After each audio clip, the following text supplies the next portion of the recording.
సూర్యాపేట జిల్లా Tirumalagiri police station పై మంగళవారం ACB అధికారులు దాడులు చేశారు. SI Suresh, constable Nagarajulu PDS బియ్యం కేసులో ₹1,00,000 లంచం తీసుకుంటుండగా ఏసీబీ దాడి చేసి రెడ్ హ్యాండెడ్ గా పట్టుకున్నారు. సిద్దిపేట జిల్లా వడ్డేపల్లి గ్రామ మాజీ సర్పంచ్ చంద్రశేఖర్ ఏసీబీ అధికారులను ఆశ్రయించడంతో ఈ దాడులు చేశారు. మాజీ సర్పంచ్ చంద్రశేఖర్ వద్ద నుంచి గతంలో కూడా ₹30,000 ఫోన్ పే ద్వారా తీసుకున్నట్లు విచారణలో వెల్లడైంది.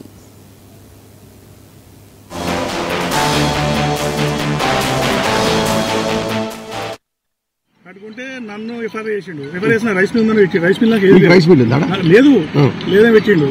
అన్నం పెట్టి ఏదంటే ఇంతకుముందు ఒకసారి డిసెంబర్ 3 తారీఖు వచ్చిండు. మా తమ్ముడు 4 లక్షలు ఇచ్చిండు.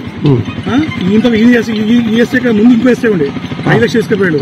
ఒక్క పోలీస్ స్టేషన్ 9 లక్షలు ఇచ్చాక ఏ ముందు పడతాడు, నిలవడం మొదలు పడతాడు, ధ్యానం చేసి ఏ ముందు పడతాడు.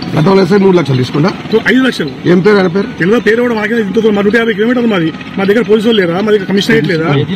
సిద్దిపేట జిల్లా మరి ఇంటికే మాకు వస్తాడు ఆటో తీసుకొని. వడ్డపల్లి అంటే అక్కడ కూడా వద్దా? మీకు రైస్ మిల్ ఉందా? లేదు రైస్ మిల్. మీరేం ప్రజెంట్? నేను సర్పంచే. ఇప్పుడు మాజీ సర్పంచ్. మా తమ్ముడికి ఉంది. తమ్ముడు అప్ స్టాండింగ్ ఉండు కేసు అయింది. తమ్ముడు పేరు ఏం పేరు? రత్నాకర్. అప్ స్టాండింగ్ ఉండి కేసు అయింది. నా పేరు చంద్రశేఖర్. ఇప్పుడు వడ్డపల్లి అంటే ఏ జిల్లా? సిద్దిపేట జిల్లా. అయితే ఏదో పీడీఎస్ మీ తమ్ముని పట్టుకొచ్చారు. నేనేమన్నా దండం పెడతా సార్, నా ట్రాక్ చూడండి, నా ఆధార్ కార్డు చూడండి. సింగర్ మధుప్రియ